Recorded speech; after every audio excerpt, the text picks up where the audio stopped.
Hello, welcome to mom 7 friends. எல்லாம் எப்படி இருக்கீங்க? இன்றைக்கி நம்ம என்ன சமையல் பார்க்க போகிறோன்னு பார்க்கலாம். இன்றைக்கி நான் செய்ய போகிறது பிரியாணி தான். இப்படி பிரியாணி செஞ்சால் ஒரு பிளேட் இல்லை 2 பிளேட் ஆனாலும் சாலிடாக சாப்பிட்லாம். வாங்க பிரியாணி எப்படி செய்யலான்னு பார்க்கலாம். அதுக்கு முன்னாடி தேவையான பொருளையும் எடுத்து வச்சுருக்கேன், அதையும் சொல்லிகிட்டே செஞ்சிடலாம். பிரியாணியோடைய ஹீரோவே சிக்கன் தான். சிக்கனில் கரம் மசாலா, சிக்கன் மசாலா, அதோட மிளகாத்தூள், கூடவே கொஞ்சம் தயிர் தேவையான அளவுக்கு நம்ம போட்டு அவங்கள நல்லா உப்பையும் போட்டு மேக்னேட் பண்ணி வச்சுக்கலாம். ஃபஸ்ட்டாக நான் அதை தான் செஞ்சு வச்சுருக்கேன்.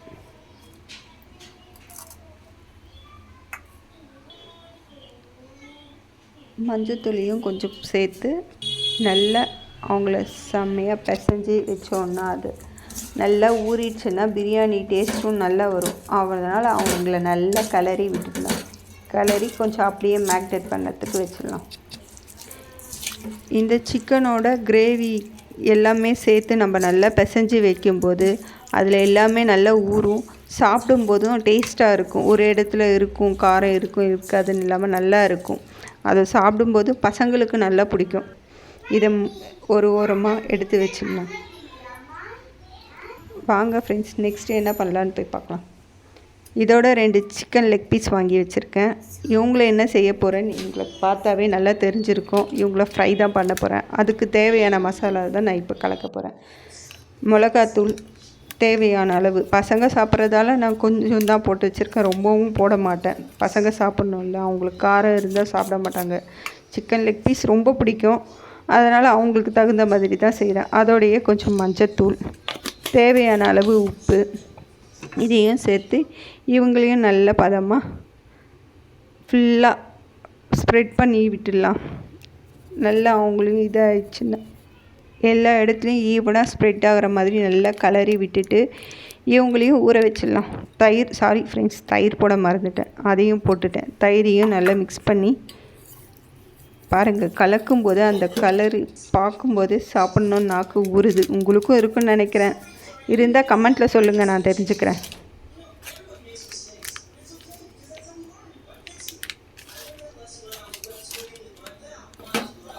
கரம் மசாலாவையும் போட்டுருக்கேன், மறந்துட்டேன் சொல்ல. எல்லாம் அப்படியே ஊறிட்டுருக்கு. அப்படியே ஒரு ஓரமாக எடுத்து இவரையும் வச்சிடலாம். இவர் லாஸ்ட்டில் தான் வரப்போகிறார், பிரியாணி செஞ்சு முடித்த பிறகு தான். அது வரைக்கும் இவர் ஊறிக்கிட்டே இருக்கட்டும். இப்போ நோன்பு, ஸோ எல்லாருக்கும் பிரியாணியை பற்றி தெரியும். நார்மலாகவே நம்ம பிரியாணின்னா ரொம்ப விரும்பி சாப்பிடுவோம். சண்டே வரக்கூடாது, பிரியாணி சரியாமான்னு தான் கேட்பாங்க பசங்களுமே. நம்மளுக்கு பிரியாணி ரொம்ப பிடிக்குன்றதால நம்ம ஸ்டைலில் செய்யலாம். ஹோட்டலில் அவங்க செய்கிற ஸ்டைலெல்லாம் நம்மளுக்கு தெரியாது. நான் செய்கிற ஸ்டைல்லையே செஞ்சிடுறேன். நீங்களும் வாங்க பார்க்கலாம். கடாய் வச்சாச்சு, அதில் எண்ணெயும் ஊற்றியாச்சு. கூடவே அது வாசமாக இருக்கிறதுக்கோசரம் கொஞ்சம் நெய்யையும் சேர்க்க போகிறேன்.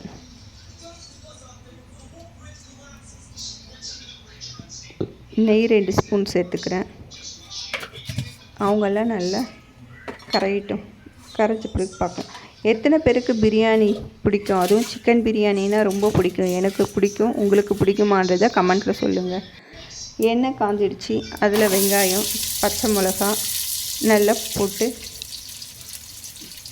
ப்ரௌனாக வர வரைக்கும் வதக்கிக்கலாம்.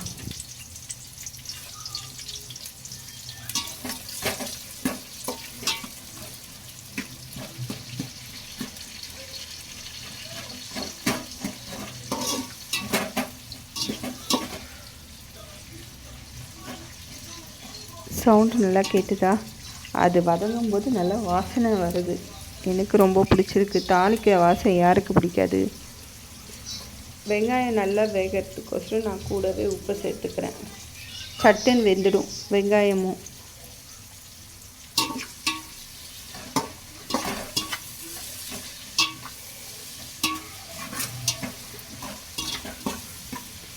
இப்போ அரிசியை ஒரு சும்மா அலசிட்டு அப்படியே அதில் தண்ணி கொஞ்சம் ஊற வச்சிடலாம். பிரியாணிக்கு ரொம்பலாம் ஊற வேண்டியதில்லை, லைட்டாக ஊறினாவே போதும். அதனால் நான் இந்த ஸ்டேஜ் வரும்போது அதை கொஞ்சம் கழுவி வச்சுருவேன்.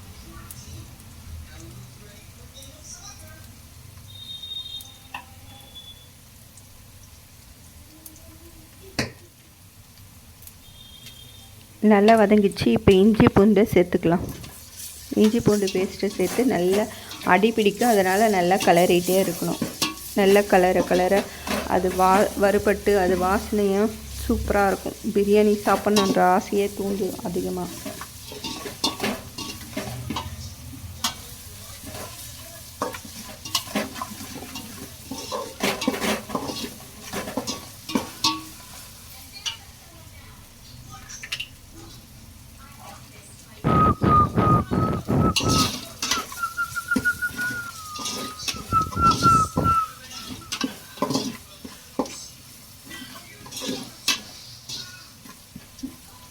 வெங்காயம் நல்லா வதங்கிடுச்சு. பார்த்தாவே தெரியும், எண்ணெய் கொதிக்கிறதும் அதில் கண்ணாடி மாதிரி தெரியுது. நெக்ஸ்ட்டு நம்ம இதில் ஹீரோவை தான் கலக்க போகிறோம். அதாவது ஊற வச்சுருந்த சிக்கனை தான் இதில் சேர்த்து நல்லா கிளறி விட போகிறோம், வாசனை போகிற வரைக்கும்.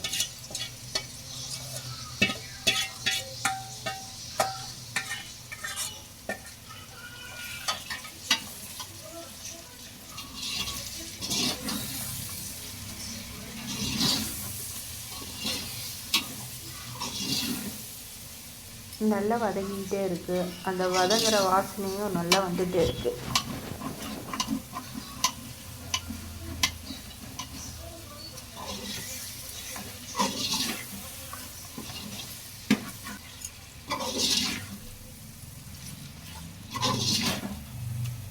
அடி பிடிக்காமல் இருக்கிறதுக்கு தான் கரண்டியை வச்சு நல்லா இது பண்ணிகிட்டே இருக்கோம். அந்த எண்ணெயெல்லாம் பார்த்திங்களா அப்படியே பிரிஞ்சு வருது. பார்க்குறதுக்கு டெம்டிங்காக இருக்குது, சாப்பிட்ணுன்றதுக்கு.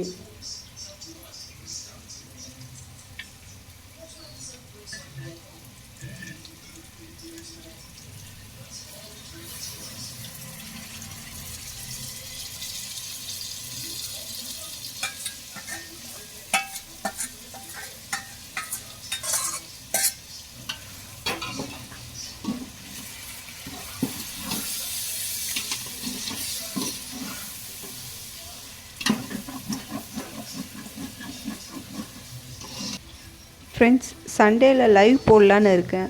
அதுக்கு உங்களுடைய சப்போர்ட் எனக்கு ரொம்ப வேணும். நீங்கள் சப்போர்ட் பண்ணும்போது தான் எனக்கு இன்னமும் எடுத்து போடணும், நிறைய வீடியோஸ் போடணும்னு சொல்லிட்டு ஆசையாக இருக்குது. எடுத்து போடுறதெல்லாம் நீங்கள் பார்த்து ஒரு லைக்கும் கமெண்ட்டும் போட்டால் இன்னும் நல்லா இருக்கும். இது பிடிச்சிருக்குல்ல உங்களுக்கு இந்த வீடியோ, கொஞ்சம் லைக் போட்டு விட்டுடுங்க.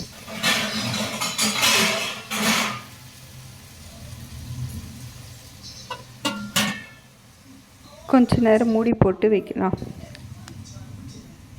அது வதங்கி ஒரு 5 நிமிஷம் தான், வதங்கி வர வரைக்கும் ஸ்மெல் போகும், நல்லா இருக்கும். இப்போ திறந்து பார்க்கலாம்.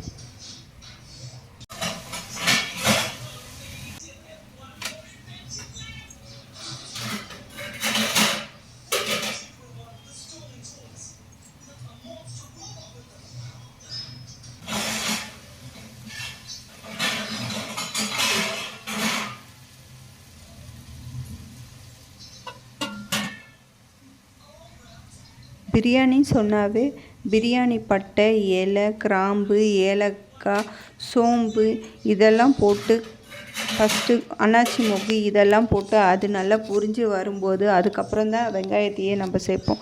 ஆனால் நான் அதெல்லாம் சேர்க்க மாட்டேன். அதுக்கு பதிலாக அதெல்லாம் நல்லா வறுத்துட்டு பொடி பண்ணி வச்சு பொடியாக சேர்த்துடுவேன். என்னுடைய பிரியாணி ரெசிபி சீக்ரெட் இதுதான். அந்த மசாலா பொடி எப்படி செய்யுதுன்னு உங்களுக்கு வேணும்னா கமெண்ட்டில் சொல்லுங்கள், நான் கண்டிப்பாக செய்கிறேன். இப்போ நல்லா வதங்கிடுச்சு. இந்த ஸ்டேஜில் நான் தக்காளியை சேர்த்துக்குவேன். தக்காளியை சேர்த்துட்டு நல்லா கொஞ்சம் அது வதங்க வரைக்கும் நல்லா வதக்க விட்டுடுவேன். கொஞ்சம் வதங்கினா போதும், தக்காளி ரொம்பவும் வதங்க தேவையில்லை. அதுக்கப்புறம் தக்காளி சட்டுன்னு வதங்கிடும், அதனால் கொஞ்சமாகவே வதக்கணும்.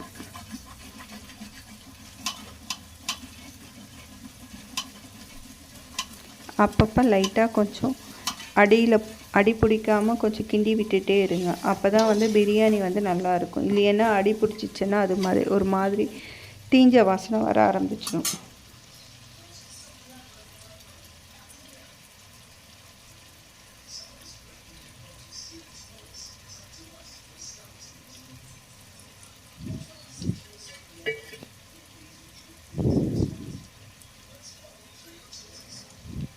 எவ்வளோ அழகாக கொதிக்குது பாருங்கள், பார்க்கும்போதே இப்படி இருக்குது.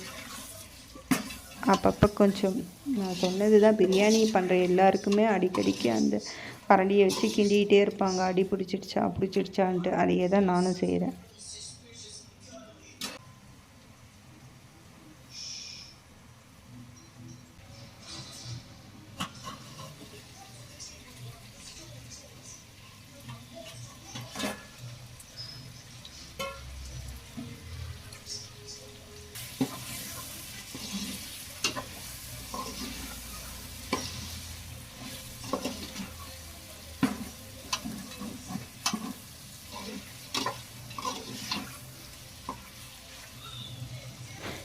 இந்த ஸ்டேஜில் நம்ம தண்ணி சேர்த்துக்கலாம். தண்ணியை சேர்த்து அரிசி எவ்வளோ போட்டோமோ அதை விட கொஞ்சம் ஒரு 1/4 கிளாஸ் எக்ஸ்ட்ராவாக ஊற்றிக்கிறேன்.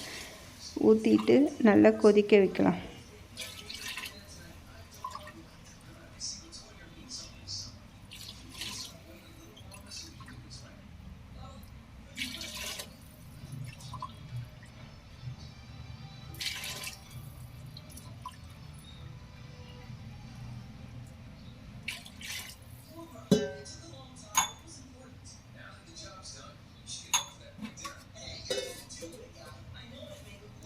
இது கூடவே கொஞ்சம் புதினா இலையை நான் சேர்த்துக்கிறேன்.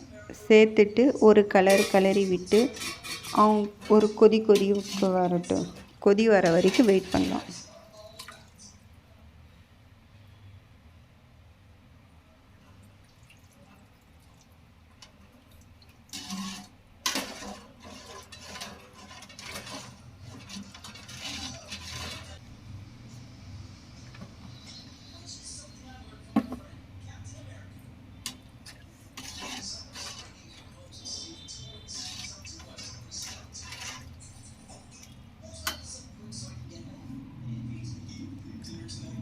பார்க்குறதுக்கே கலர்ஃபுல்லாக இருக்குது. இந்த ஸ்டேஜில் நம்ம உப்பு எப்படி இருக்குன்னு பார்த்துக்கலாம்.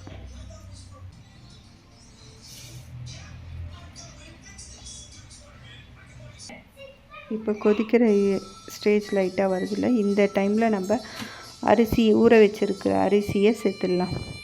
சேர்த்துட்டு ரொம்ப கலரக்கூடாது, லைட்டாக ஒரு மைல்டாக கலந்து விட்டுட்டோன்னா போதும். ரொம்ப கலந்தோன்னா குழஞ்சிடும் அரிசி. அப்படி கலக்காமல் பிகினர்ஸ் எல்லாம் நல்லா பிடிச்சி அடி பிடிக்குமோன்னு சொல்லிட்டு கலப்பாங்க. அப்படி கலக்காமல் லைட்டாக ஒரே ஒரு திருப்பி விட்டால் போதும். அரிசி ஃபுல்லாக போட்டு முடிச்சாச்சு. அதை லைட்டாக கொதிச்சுட்டு இருந்த தண்ணி பார்த்திங்களா, அப்படியே இதாகிடுச்சு. அரிசி போடவே கொதிக்கவே இல்லை, லைட்டாக அப்படியே தண்ணி சூடாக அப்படியே தெரியுது நம்மளுக்கு. இப்போ உப்பு பார்த்துக்கலாம்.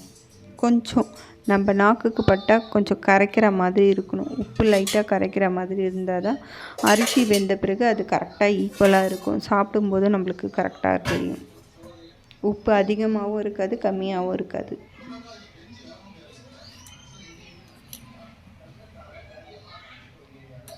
பார்க்குறதுக்கே எண்ணெயெல்லாம் தனியாக மிதந்து அந்த புதினா அதெல்லாம் இருக்கும்.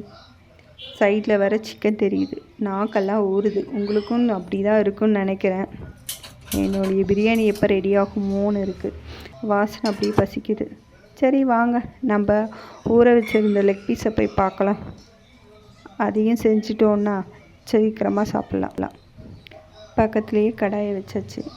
அதில் அவங்க முழுகிற வரைக்கும் போதும் எண்ணெய் போட்டு பொரிச்சு எடுத்துடலாம். எண்ணெயும் காஞ்சிடுச்சு. 2 பேரையும் போட்டால் கொதிக்கிறாங்க. சூப்பராக இருக்குது பார்க்கும்போது. வாசனை வேறு, பசி பயங்கரமாக எடுக்குதுங்க. எண்ணெய் கொதிக்கிற சவுண்டு, பக்கத்தில் பிரியாணி வாசம், ரெண்டுமே என்னால் பசியை கண்ட்ரோல் பண்ணவே முடியல. எப்படா வேகும், எப்படா சாப்பிட்ணுன்ட்டு. ஆனால் பிரியாணி டேஸ்ட்டாக வேணும், லெக் பீஸ் நல்லா இருக்கணுன்னா கொஞ்சம் வெயிட் பண்ணி வேக வச்சு எடுத்தால் தான் நல்லா இருக்கும்.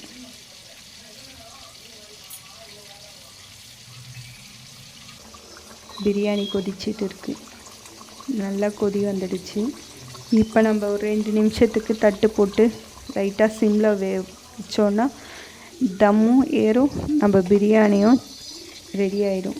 சிக்கன் பீஸையும் ரெடி பண்ணிடலாம். வாங்க சாப்பிட்லாம் ஃப்ரெண்ட்ஸ். தம் வைக்கிறதுக்கு வெயிட்டாக வைக்கணும். ஆனால் என்கிட்ட வெயிட்டாக இந்த பூண்டி இடிக்கிற கல் இருக்குது, அதனால் அதை வச்சா எங்கேயும் போகாது.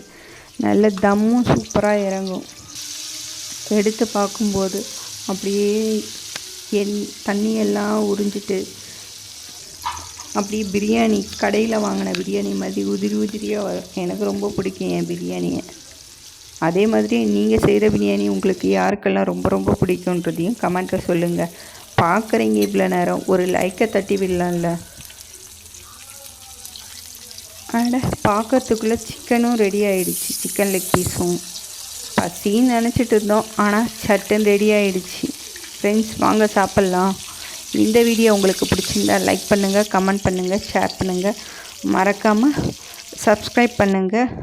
ஓகே, பாய் பாய். நெக்ஸ்ட் வீடியோவில் பார்க்கலாம். எனக்கு பசிக்குது, நான் போய் சாப்பிட போகிறேன். பாய் ஃப்ரெண்ட்ஸ், தேங்க்யூ ஃபார் வாட்சிங். பார்த்தீங்களா ஃப்ரெண்ட்ஸ், என்னுடைய பிரியாணி இப்படி இருந்தால் ஒரு தட்டு என்ன 2 தட்டையும் சாப்பிட்லாம்ல. ஓகே பாய், தேங்க்யூ ஃபார் வாட்சிங். சப்ஸ்கிரைப் பண்ணுங்கள்.